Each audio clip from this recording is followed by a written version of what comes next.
Assalamualaikum warahmatullahi wabarakatuh. Selamat siang dan salam sejahtera Bapak Ibu guru semua.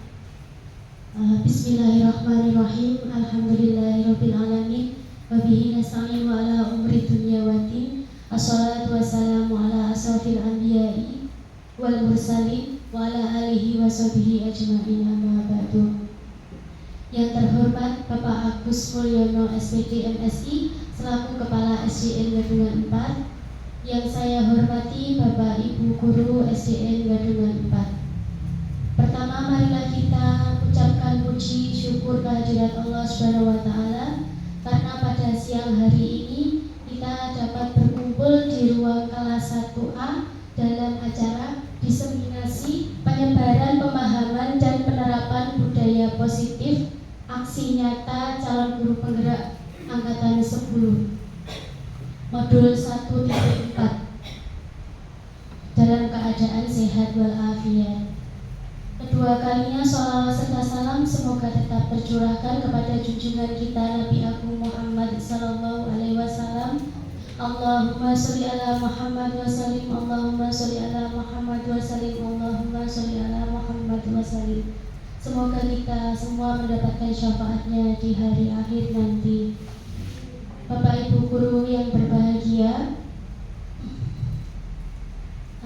acara hari ini saya bacakan urutannya nggih. Yang pertama pembukaan, yang kedua sambutan dari Bapak Kepala Sekolah, yang ketiga diseminasi penyebaran pemahaman dan penerapan budaya positif. Tanpa memperbanyak waktu, mari kita buka acara ini dengan berdoa ya Bapak Ibu. Berdoa menurut kepercayaan dan keyakinan masing-masing. Berdoa mulai.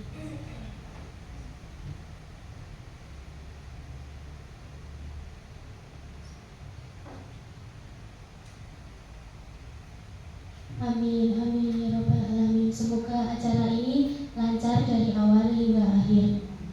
Bapak Ibu yang berbahagia, acara selanjutnya yaitu sambutan dari Bapak Kepala Sekolah SDN Gadungan 4 kepada Bapak Agus Mulyono SPD MSI.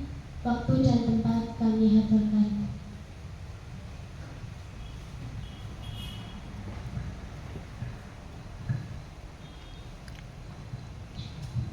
Assalamualaikum warahmatullahi wabarakatuh. A'udzubillahi minasyaitonirrajim. Bismillahirrahmanirrahim.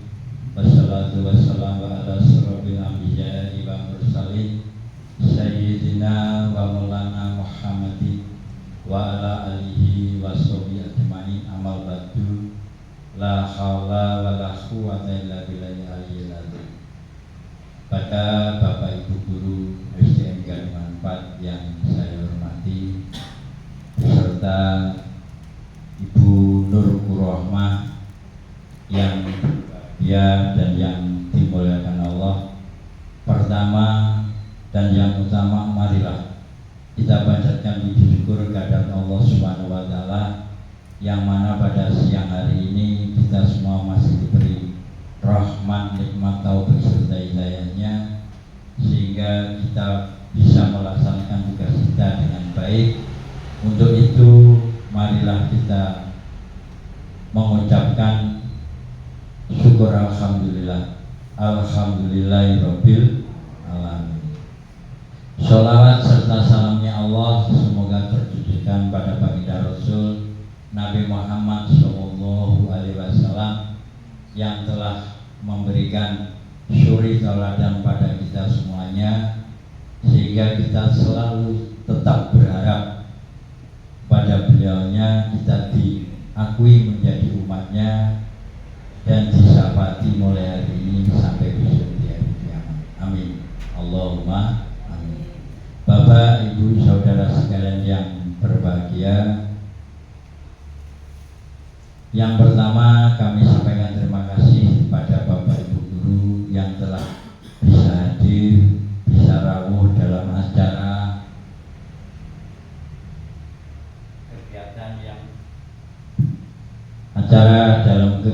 atau kegiatan yang dilaksanakan Bu Nur Kuroma dalam hal ini untuk melaksanakan kegiatan penyebaran pemahaman dan penerapan budaya positif yang dilaksanakan pada hari ini, sehingga kita nanti berharap pada Bapak Ibu semuanya inilah nanti juga merupakan kegiatan kita yang kita harapkan nanti ke depan di lembaga FDN Gadung K4 ini, sehingga apa yang dilaksanakan Bu Kuroma hari ini bisa menyebar dan bisa terlaksana di semua kelas di SDN Gadungan 4. Dalam kegiatan penyebaran pemahaman dan penerapan budaya positif ini, kami nanti mengharapkan di dalam kelas anak-anak nanti berlaku positif. Artinya dia selalu membiasakan diri untuk mengadakan kegiatan selalu bermusyawarah atau berdiskusi. Untuk menentukan kegiatan itu tentunya diawali dengan kegiatan-kegiatan yang dimana semua kegiatan harus direncanakan, kemudian diputuskan bersama-sama, juga tentunya pasti ada di akhir itu adalah ada punishment, artinya ada hukuman, tentu ada reward.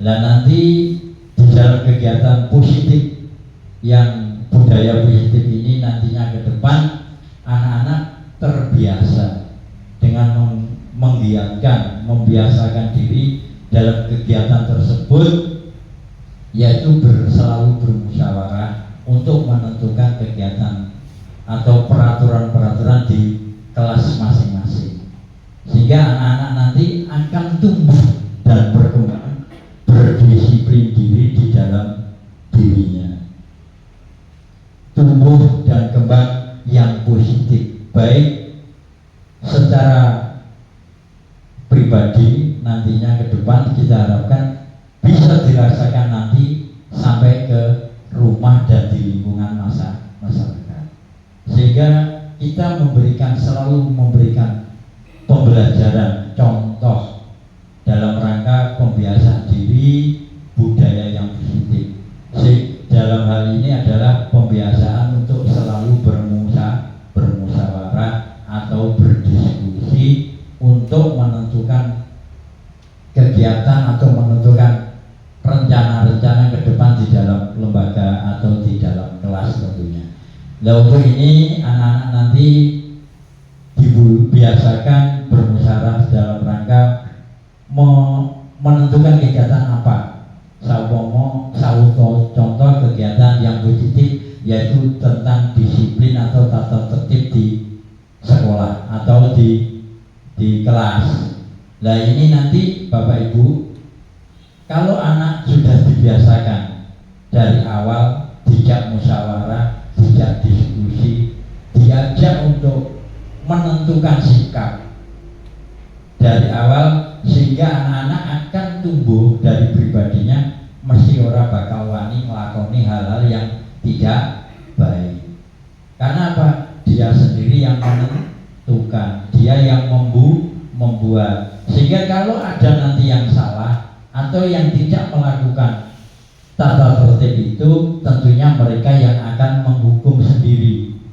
Baik cara menghukumnya mungkin disorai, istilahnya apa, sama disihir dengan temannya. Dengan demikian itu sudah anak itu sudah merasa malu. Dengan malu itu, budaya malu nanti ke depan anak-anak akan tumbuh kembang di dalam jiwanya, di dalam pribadinya, tidak mau melaksanakan hal-hal yang tidak baik. Itulah kiranya yang mungkin akan disampaikan atau dijabarkan sama Bu Nur Kuroma dalam forum ini, sehingga nanti kita Bapak Ibu guru semuanya berharap saling mendukung.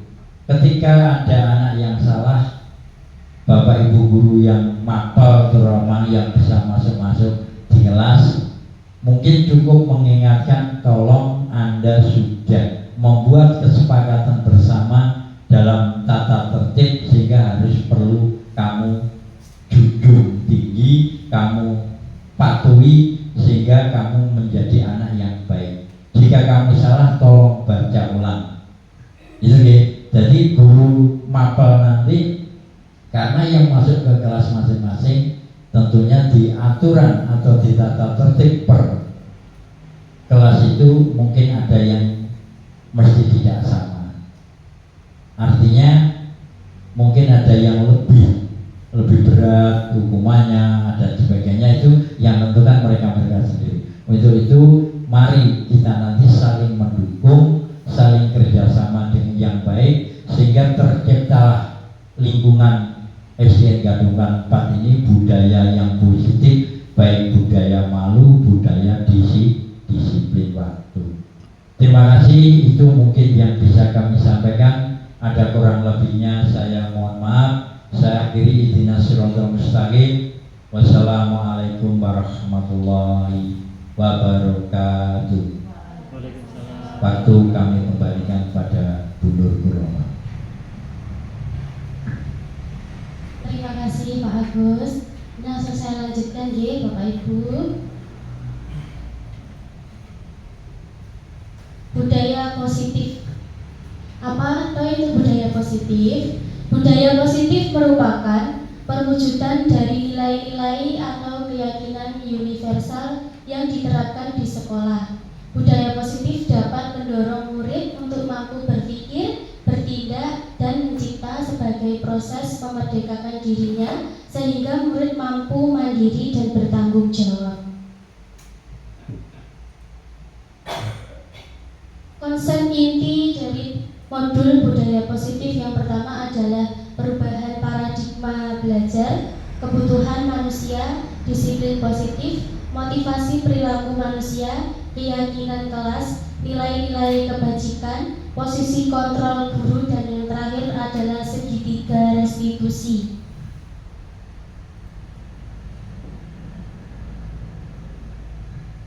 Pembelajaran dengan paradigma baru. Pembelajaran dengan paradigma baru merupakan pembelajaran yang dirancang berdasarkan prinsip pembelajaran berdiferensiasi, sehingga peserta didik belajar sesuai dengan kebutuhannya berdasarkan tahap perkembangan sesuai teori psikologi modern untuk mewujudkan profil pelajar Pancasila.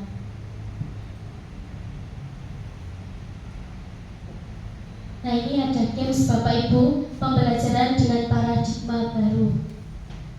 Kegiatan kepala tangan, panjenengan duduknya berdua gitu. Tentukan A dan B. A siapa, B siapa.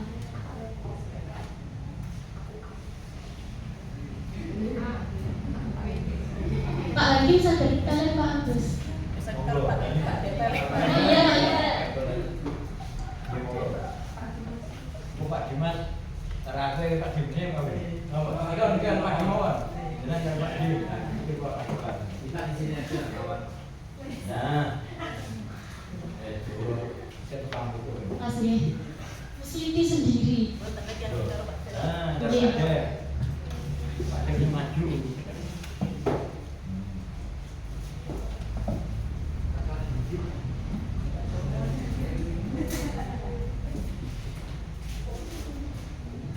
Sudah ditentukan A dan B. Yang A menuliskan sesuatu yang berharga menurut panjenengan, sesuatu yang paling berharga bagi panjenengan. Jenengan tuliskan di secari kertas ini, tidak usah ambil kertas.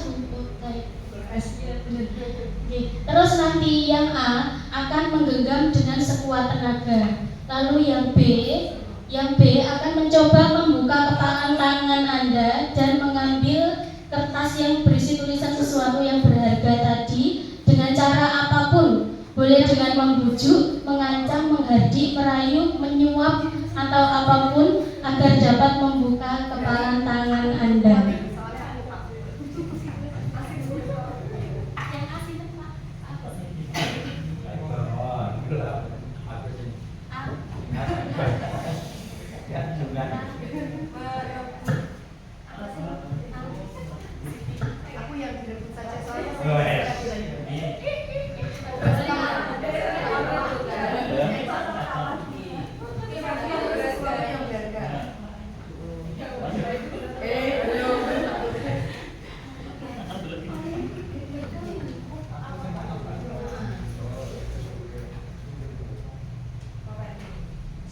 Menurut panjenengan sesuatu yang paling berharga.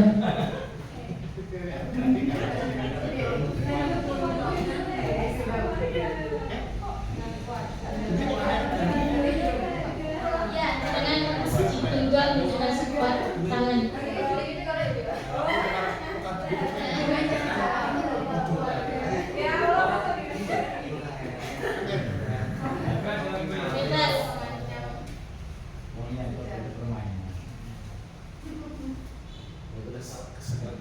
Sudah siap? Pak Denny sudah?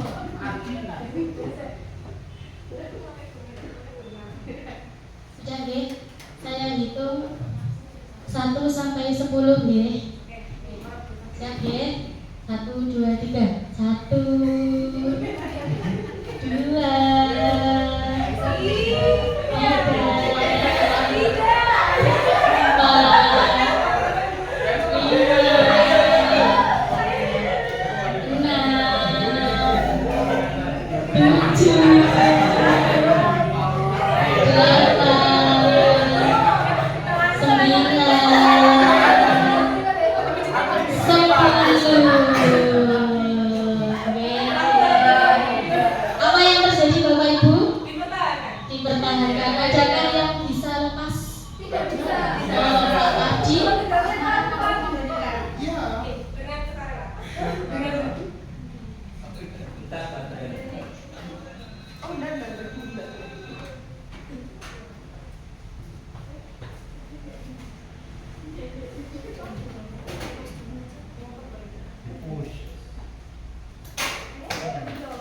Semua bisa mempertahankan kecuali Pak Ardi langsung memberikan kepada Pak Denny. Saya jadi penasaran ini. Kira-kira apa? Sesuatu yang berharga dari Pak Ardi apa? Seorang ibu.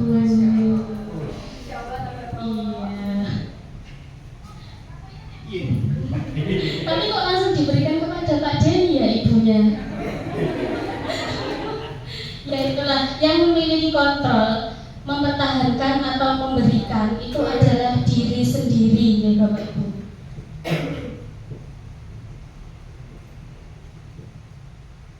Lanjut ya. Sekarang miskonsepsi tentang teori kontrol ya. Ilusi guru mengontrol murid, ilusi bahwa orang dewasa berhak memasak, ilusi bahwa penguatan positif efektif dan bermanfaat, ilusi bahwa kritik membuat rasa bersalah menguatkan karakter. Itu miskonsepsi ya yang terjadi pada teori kontrol.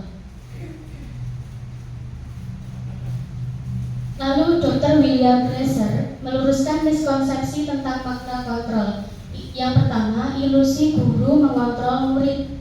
Pada dasarnya kita tidak dapat memaksa murid untuk berbuat sesuatu jikalau murid tersebut memilih untuk tidak melakukannya. Seperti panjenengan tadi, tidak bisa memaksa orang lain jikalau memang orang lain itu memilih untuk tidak melakukannya. Walaupun tampaknya guru sedang mengontrol perilaku murid, hal demikian terjadi karena murid sedang mengizinkan dirinya dikontrol. Saat itu bentuk kontrol guru menjadi kebutuhan dasar yang dipilih murid tersebut. Teori kontrol menyatakan bahwa semua perilaku memiliki tujuan, bahkan terhadap perilaku yang tidak disukai.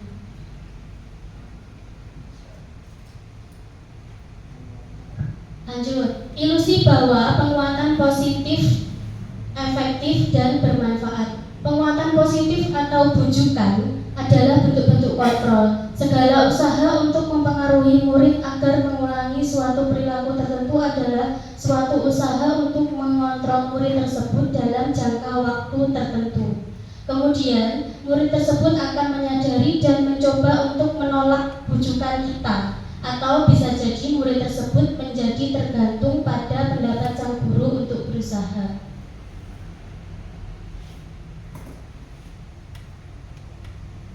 Ilusi bahwa kritik dan membuat orang merasa bersalah dapat menguatkan karakter. Menggunakan kritik dan rasa bersalah untuk mengontrol murid menuju pada identitas gagal.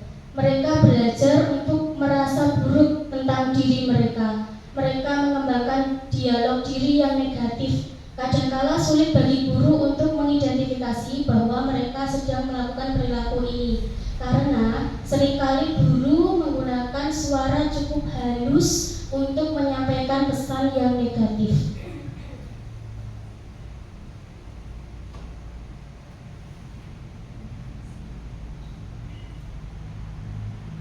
Kemudian ilusi bahwa orang dewasa memiliki hak untuk memaksa. Banyak orang dewasa yang percaya bahwa mereka memiliki tanggung jawab untuk membuat murid-murid berbuat hal-hal tertentu.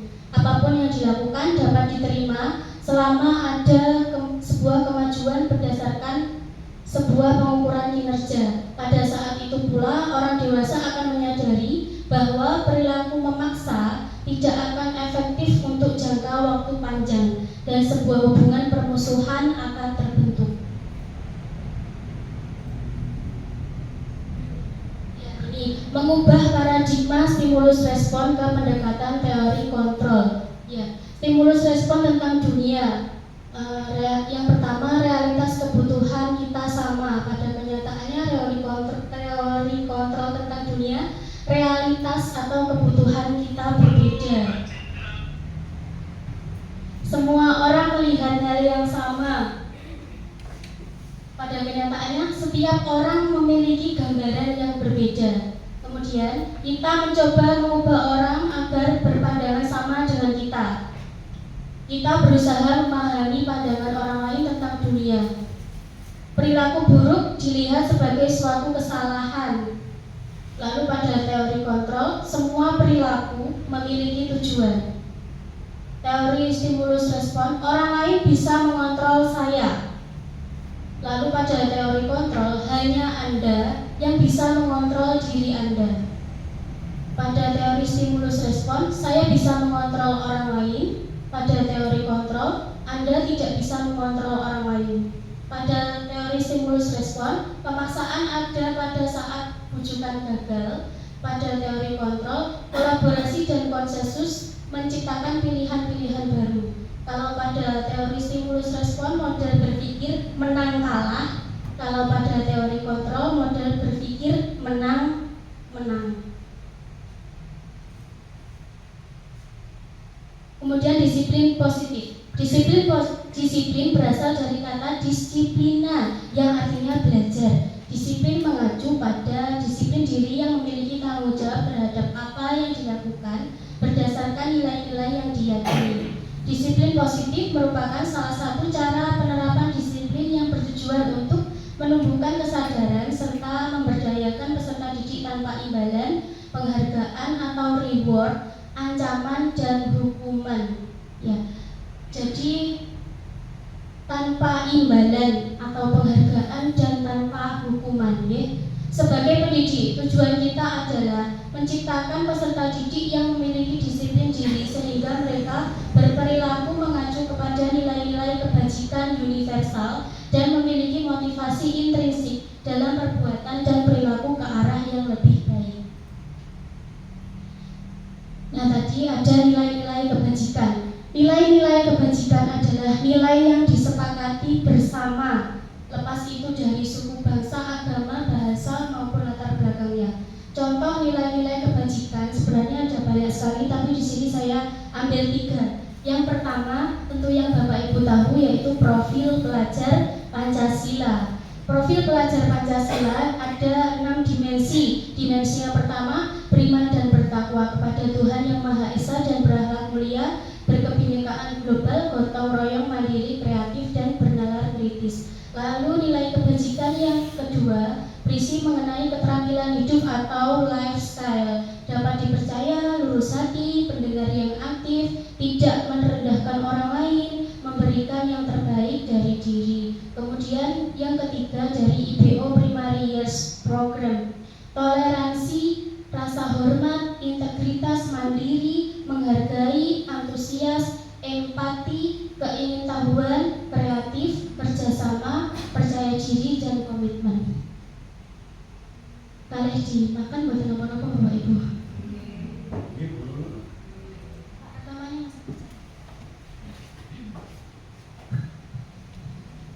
Kemudian kebutuhan dasar manusia. Kebutuhan dasar manusia adalah segala sesuatu yang kita lakukan untuk mendapatkan apa yang kita inginkan. Seluruh tindakan yang kita lakukan memiliki tujuan tertentu dan semua usaha terbaik yang kita lakukan adalah dalam rangka agar kebutuhan dasar kita terpenuhi dengan baik. Ya, ada 5 kebutuhan dasar manusia. Yang pertama adalah bertahan hidup, yang terdiri dari makanan, pakaian, tempat tinggal, keamanan, kesehatan. Yang kedua, kasih sayang dan rasa diterima. Rasa diterima, dipedulikan, berbagi, kerjasama, menjadi bagian dalam kelompok. Kemudian, kebutuhan yang ketiga yaitu penguasaan, harga diri, keinginan untuk dianggap, memimpin, berprestasi, diakui, dan didengar. Kemudian kebutuhan yang keempat, kebebasan, yaitu mandiri, memiliki pilihan, mencoba hal baru, mampu mengendalikan arah dirinya. Yang kelima adalah kesenangan, bermain, humor, antusiasme, dan tertawa.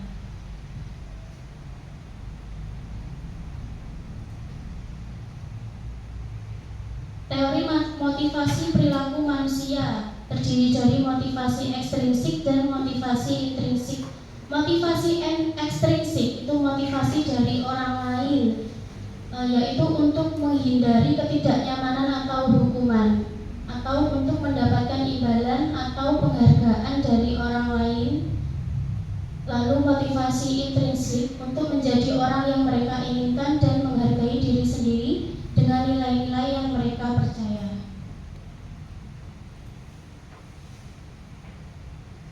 Ini ada perbedaan hukuman, konsekuensi, dan restitusi.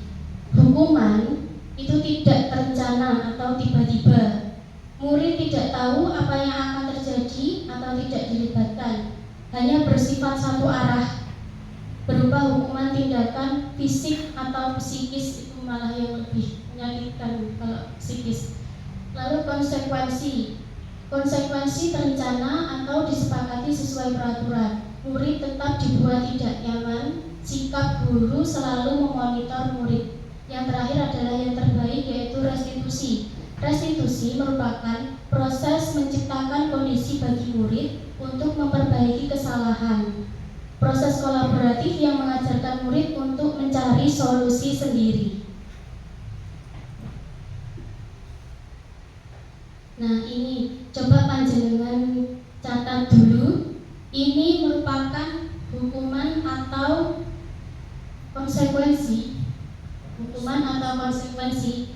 Tolong jenengan catat dulu. Yang pertama, mencatat 100 kali di dalam buku kalimat "saya tidak akan terlambat lagi" karena murid terlambat ke sekolah.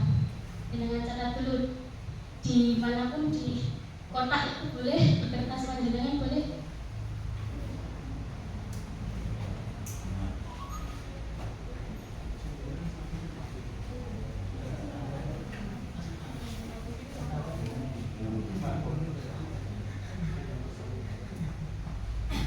Dicatat di HP juga boleh Pak Iqbal.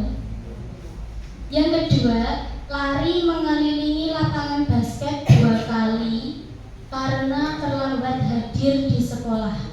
Itu merupakan hukuman atau konsekuensi.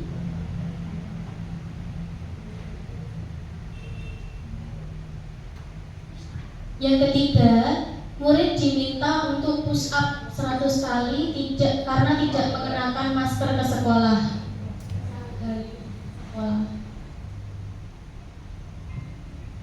Hukuman atau konsekuensi.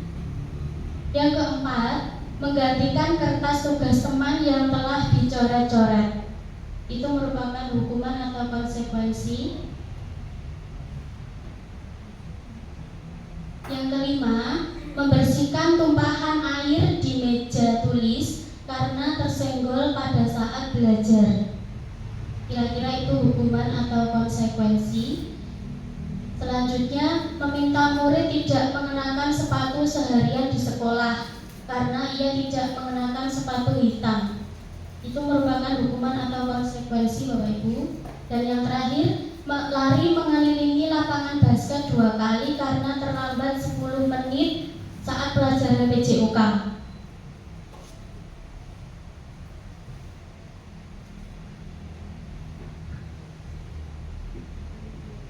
Sampun. Saya ingin satu teman saja. Bu Rizka masih makan? Nggih.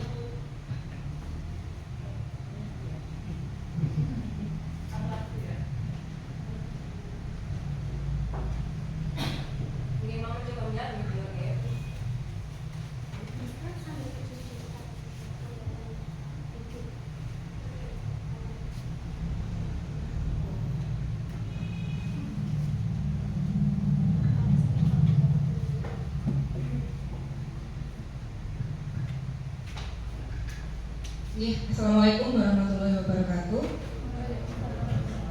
Mencoba menjawab, Bapak Ibu, mungkin ada yang berbeda. Untuk yang pertama, mencatat 100 kali di dalam buku kalimat "saya tidak akan terlambat lagi karena terlambat ke sekolah". Menurut saya itu adalah hukuman, karena sifatnya menekan, menurut saya seperti itu. Kalau yang kedua, lari mengelilingi lapangan basket 2 kali karena terlambat hadir di sekolah, sama, itu juga bentuk hukuman. Terus yang ketiga adalah murid diminta untuk push up 15 kali karena tidak menggunakan masker ke sekolah, itu juga bentuk hukuman karena menurut saya juga menekan fisik anak. Terus yang keempat adalah menggantikan kertas tugas teman yang telah dicoret-coret. Ini adalah konsekuensi. Jadi mungkin sebenarnya sudah disepakati kalau melakukan kesalahan harus bertanggung jawab. Terus selanjutnya adalah membersihkan tumpahan air di meja tulis karena tersenggol pada saat belajar. Ini juga konsekuensi. Kemudian yang selanjutnya meminta murid tidak mengenakan sepatu seharian di sekolah karena tidak mengenakan sepatu hitam. Ini juga menurut saya konsekuensi. Karena ada tadi yang Bu Nur sampaikan di slide berapa tadi yang konsekuensi itu katanya membuat kondisi anak tidak nyaman. Jadi itu menurut saya konsekuensi. Terus yang terakhir, kembali lari mengelilingi lapangan basket 2 kali karena terlambat 10 menit, itu adalah hukuman. Mungkin ada yang tidak sama, itu pendapat saya. Terima kasih. Tepuk tangan dulu dong Bapak Ibu, pendapatnya Bu Rizka. Ya, sekarang kita lihat di slide selanjutnya.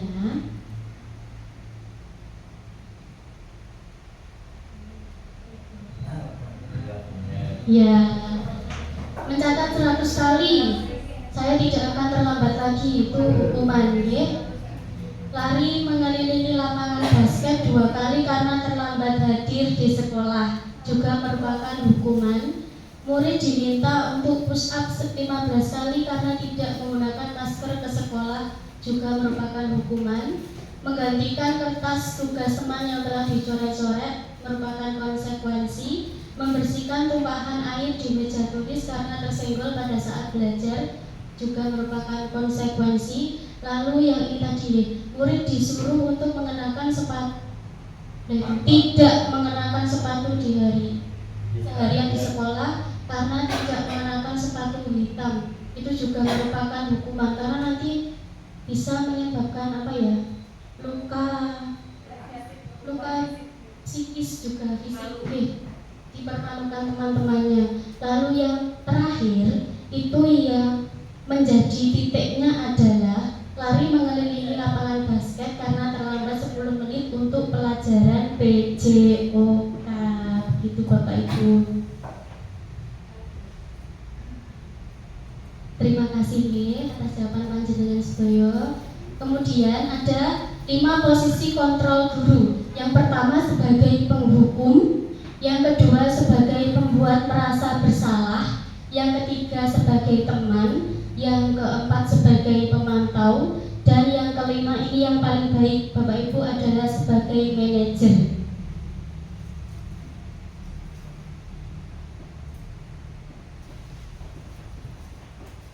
Ini contoh penerapan 5 posisi kontrol guru.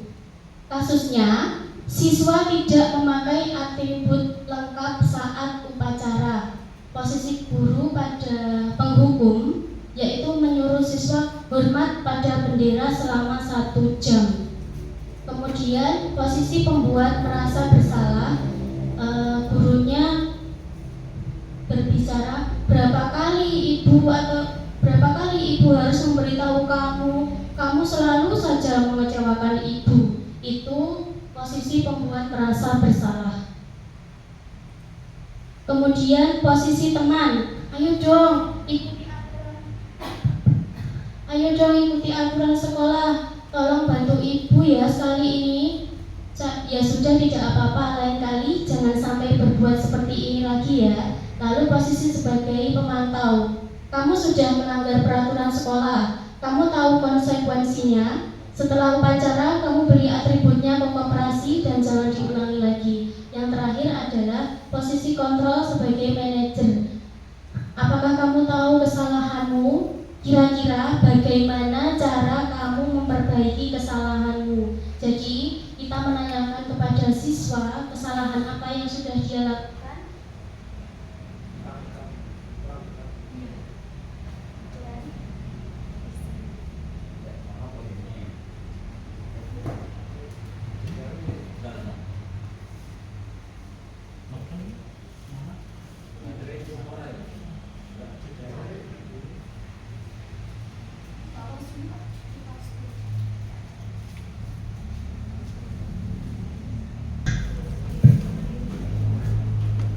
Kita lanjutkan ya Bapak Ibu. Slide selanjutnya.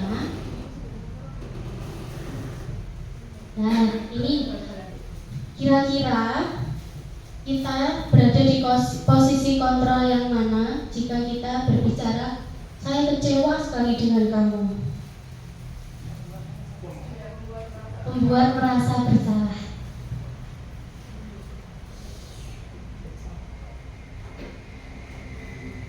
Betul sekali Bapak Ibu, membuat merasa bersalah. Selanjutnya, posisi kontrol apakah aku? Kamu tidak pernah benar melakukannya.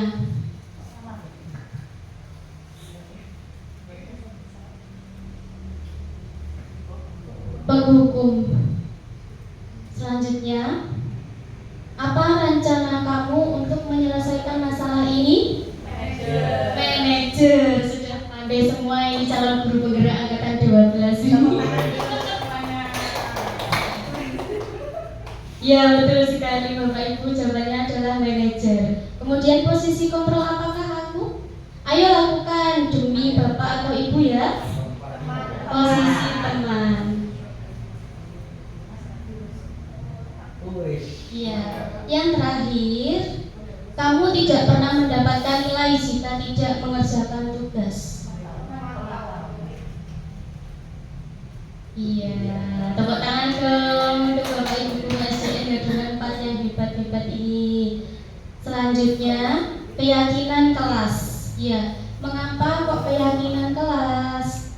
Mengapa tidak peraturan kelas? Ya, karena keyakinan kelas itu dibuat dan disepakati bersama sebelumnya. Kalau peraturan kelas itu yang membuat hanya guru. Ya, pembentukan keyakinan kelas bersifat abstrak berupa pernyataan universal dibuat dengan pernyataan positif sedikit saja agar mudah diingat, sesuai dengan kondisi kelas dan sekolah sehingga mudah diterapkan. Semua warga sekolah atau warga kelas dilibatkan saat membuat keyakinan kelas. Pembentukan keyakinan kelas, seperti harapan Bapak Kepala Sekolah, yang kita disuruh untuk menyetorkan tata tertib itulah Bapak Ibu. Sebenarnya yang dimaksud Pak Agus adalah keyakinan kelas. Jadi kita membuat kesepakatan bersama siswa untuk membentuk keyakinan kelas. Ini keyakinan kelas di kelas 1B. Yang pertama, menjaga kebersihan kelas, berperilaku santun, menghargai guru dan teman, mendengarkan penjelasan guru, datang ke sekolah tepat waktu, senantiasa mengucapkan 3 kata ajaib yaitu maaf, tolong dan terima kasih. Sebenarnya masih ada satu lagi, apa Bu Olin? Permisi, betul sekali. Selanjutnya, memakai seragam lengkap dan berpenampilan rapi dan sopan.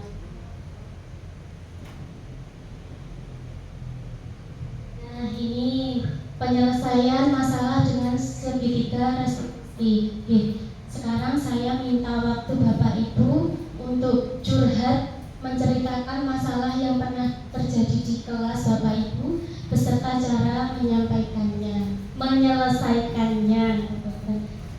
Kira-kira sinten Bapak Ibu yang punya masalah? Pasti semua punya masalah deh. Setiap hari selalu aja ada.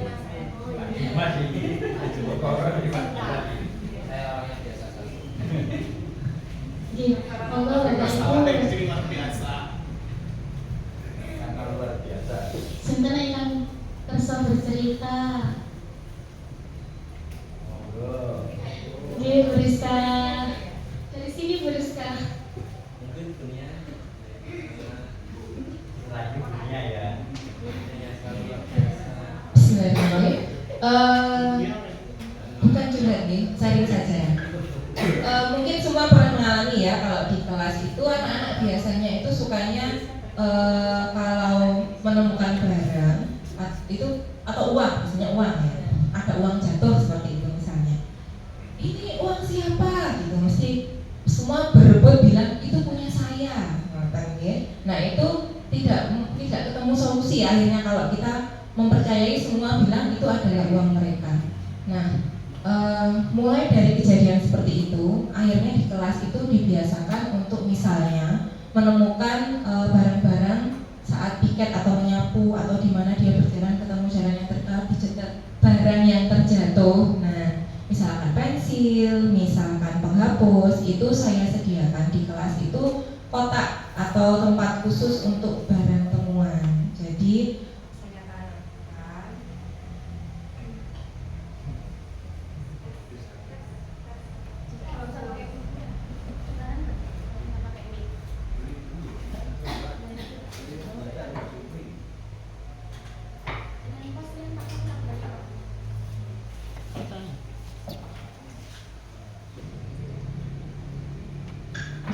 di kelas disediakan kotak khusus atau seperti keranjang yang di situ ditulis tempat barang temuan. Jadi siapapun yang kalau di kelas itu menemukan barang, entah itu dalam bentuk pensil, dalam bentuk apapun, penggaris, alat tulis atau uang sekalipun, itu diletakkan di situ. Misalkan diumumkan dan tidak ada yang mengaku atau yang mengaku lebih dari satu, biasanya saya suruh menyimpan dulu sampai benar-benar ketemu pemiliknya. Jadi siapapun yang kehilangan nanti bisa mencari barangnya di situ, dan siapapun yang menemukan barang meletakkannya juga di situ.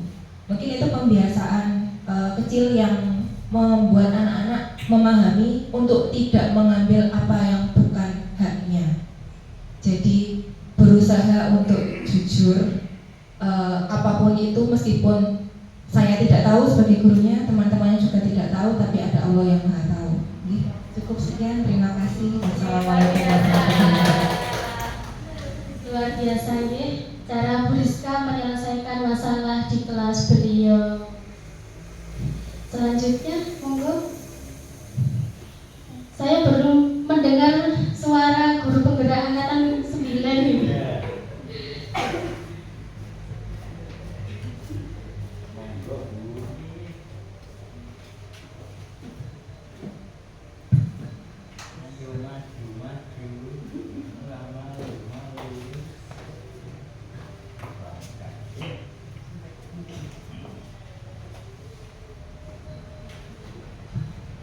Assalamualaikum warahmatullahi wabarakatuh.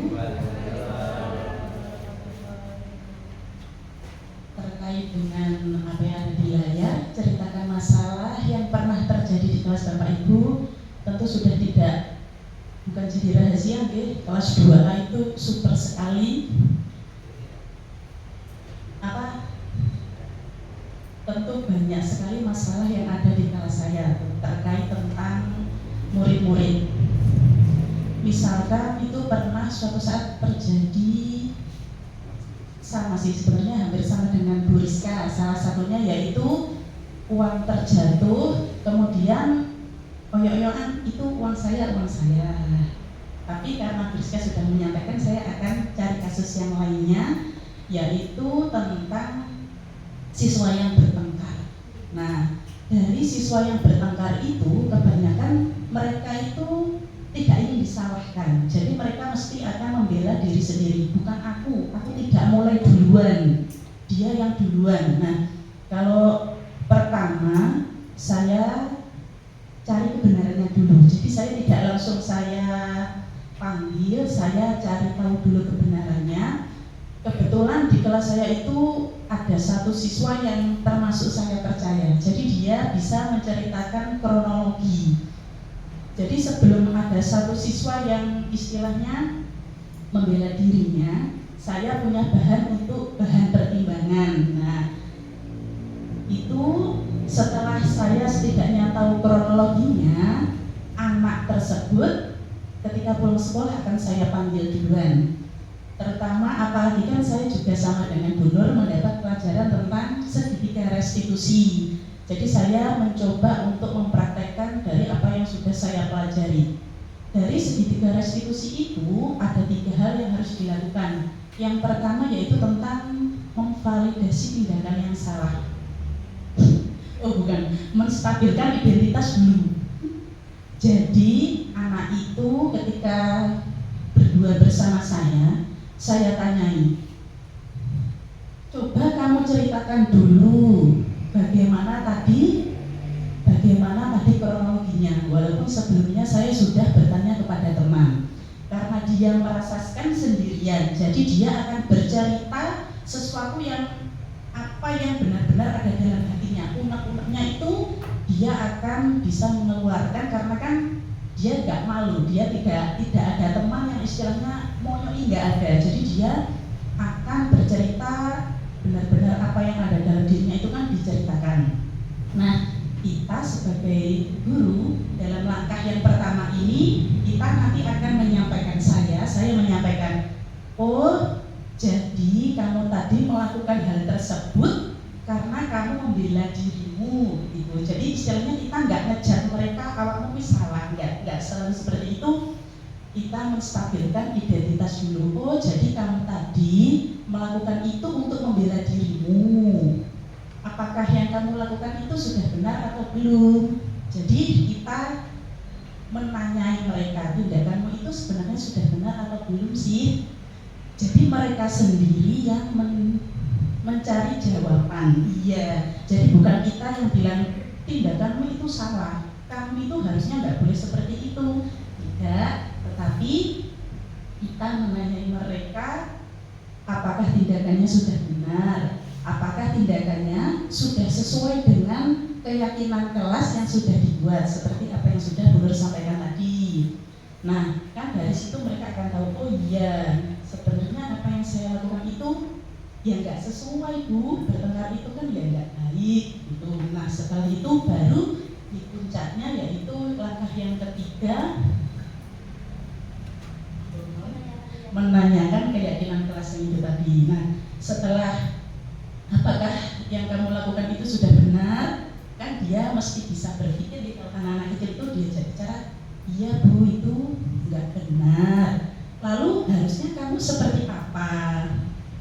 Istilahnya pada akhirnya mereka dituntun untuk apa ya? Dari perilakunya itu dicari, oh iya tindakanku tadi itu tidak benar gitu. Kira-kira seperti itu Bu Nur dari langkah-langkah segitiga restitusi. Terima kasih. Terima kasih Bu Siti atas jawabannya. Sedikit sharing Bapak Ibu, kemarin 1 minggu yang lalu ada wali murid yang datang ke rumah saya. Beliau apa ya istilahnya, buat ngori, curhat, katanya anaknya sudah beberapa hari, seminggu 2 minggu setiap pulang sekolah itu selalu minta, aku pindah sekolah Bu, aku belum sekolah mana aku. Nah, ibunya itu nggak tanya pengen pindah sekolah kemana, alasannya kenapa, katanya di nih, dibully, bilangnya dibully temannya.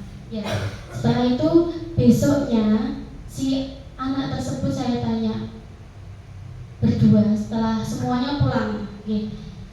Saya tanya, ternyata anak tersebut merupakan anak yang broken home Bapak Ibu. Jadi ibu sama bapaknya itu sudah pisah. Ibunya tinggal di template dekat sekolah kita ini, dan ayahnya tinggalnya di Tungklur. Nah, dia bilangnya pindah sekolah itu Maturi karena pengen pindah sekolah dekat di rumah ayahnya. Jadi itu dia sudah kangen sama ayahnya, sudah lama tidak bertemu dengan ayahnya. Nah, dikiranya ibunya tadi kan dibully. Kenapa kamu kok bilang begitu? Ternyata alasannya anak itu seperti itu. Jadi kebutuhan rasa cinta tadi yang tidak terpenuhi tadi Bapak Ibu. Terus saya tanya, kebutuhan tentang rasa kasih sayang. Terus enaknya gimana? Saya ingin bertemu ayah Bu, tapi ibu sudah pegel sama ayah sampai di HP itu katanya dinamai, kontaknya itu dinamai wedus begitu Bapak Ibu. Itu saking nggak tahu saya masalahnya seperti apa ya. Mungkin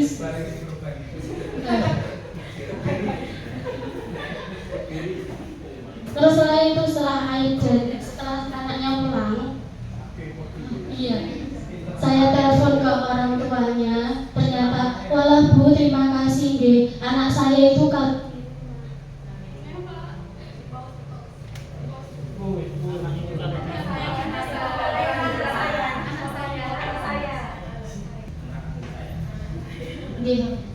sampai ibunya itu bilang terima kasih Bu, karena anak saya itu kalau di rumah tidak terbuka dengan saya.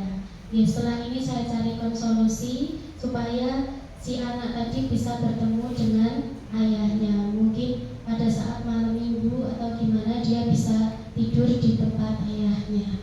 Seperti itu.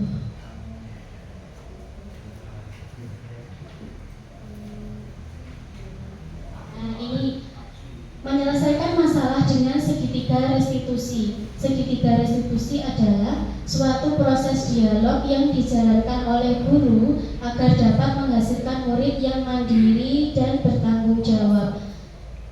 Langkah pertama dari segitiga restitusi adalah yang pertama, menstabilkan identitas. Jadi kita buat nyaman dulu anaknya. Kemudian yang kedua, validasi tindakan yang salah. Kita bertanya kepada dia, yang dia lakukan itu benar atau tidak. Kemudian yang ketiga, menanyakan keyakinan. Kalau tidak, keyakinan kelas mana yang sudah dia langgar. Lalu langkah apa untuk memperbaiki kesalahan dia. Seperti itu. Langkah yang pertama adalah langkah menstabilkan identitas. Berdasarkan prinsip membuat kesalahan adalah bagian dari proses pembelajaran. Berbuat salah itu wajar. Tidak ada manusia yang sempurna. Setiap manusia pernah berbuat kesalahan. Bapak Ibu tidak mau mencari siapa yang salah, tapi Bapak Ibu ingin mencari solusi dari permasalahan ini. Kemudian kamu berhak merasa begitu. Langkah selanjutnya yaitu validasi tindakan yang salah. Berdasarkan prinsip setiap perilaku berupaya memenuhi suatu kebutuhan tertentu. Kamu pasti punya alasan mengapa melakukan hal itu. Kamu bisa melakukan yang lebih buruk dari ini kan? Kamu patut bangga karena telah melindungi sesuatu yang penting buat kamu. Seperti kata Bu Siti tadi, kamu mempertahankan dirimu. Kemudian kamu melakukannya karena mempertahankan sesuatu yang penting buat kamu. Selanjutnya langkah ketiga yaitu menanyakan keyakinan. Berdasarkan prinsip teori kontrol bahwa pada dasarnya kita termotivasi secara intrinsik. Apa keyakinan kelas kita? Nilai-nilai apa yang telah kita sepakati bersama? Seperti apa gambaran sebuah kelas yang ideal menurut kamu? Kamu ingin menjadi orang seperti apa? Kalau ini menurut saya bahasanya terlalu formal ya Bapak Ibu. Kadang kita berbicara itu dengan bahasa yang lebih mudah dipahami oleh anak. Nah, terakhir penutup, disiplin positif, hendaknya guru memiliki standar kepribadian, profesional dan sosial yang baik, di mana guru mampu merefleksi dirinya dalam posisi kontrol saat ini. Bagaimana perjalanan dirinya sebagai among atau manajer yang menuntut murid-muridnya menjadi insan yang mandiri, merdeka, dan bertanggung jawab. Sudah selesai Bapak Ibu, terima kasih. Dan selanjutnya saya minta tolong penutup untuk doa nih. Pak Iqbal atau Pak Hakim monggo. Pak Iqbal.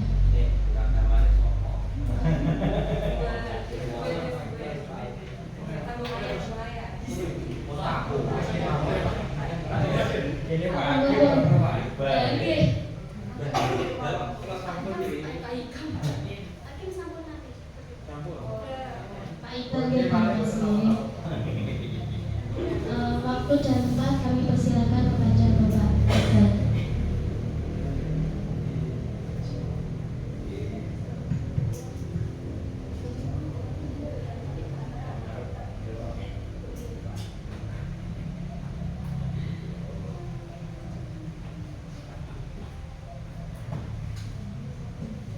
Assalamualaikum warahmatullahi wabarakatuh. Bapak Ibu yang saya hormati, mari kita berdoa semoga tugas yang telah diemban oleh Bu Nur bisa berjalan lancar, bisa lanjut terus sampai tugas berikutnya tanpa suatu halangan apapun. Amin. Al-Fatihah.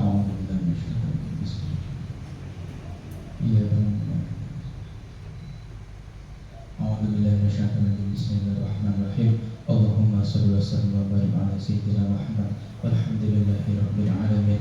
Hamdan syakirin hamdan na'imin hamdan yuafi ni'amahu wa yukafi mazidah. Ya Rabbana lakal hamdu kama yanbaghi li jalali wajhikal karim wa 'azimi sultanik. Allahumma nawwir qulubana wa thabbit imanana wa hassin a'malana wa wasi' arzaqana wa ila al-khaliq rabbana wa anshari abwabana wa qadi hawajana fid dunya wa dunya wal akhirah innaka ala kulli syai'in qadir. Allahumma ya muhawwil al-ahwal hawwil halana ila ahsanil ahwal bihawlika wa quwwatika ya aziz ya muta'al. Rabbana atina fid dunya hasanah wa fil akhirati hasanah wa qina adzabannar. Subhana rabbika rabbil izzati amma yasifun wa salamun alal mursalin walhamdulillahi rabbil alamin.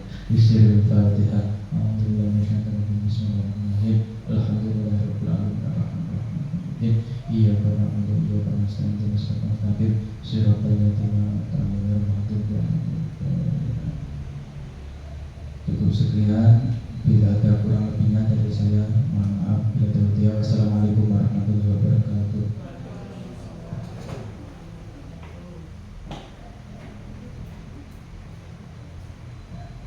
Terima kasih kami sampaikan kepada Pak Iqbal.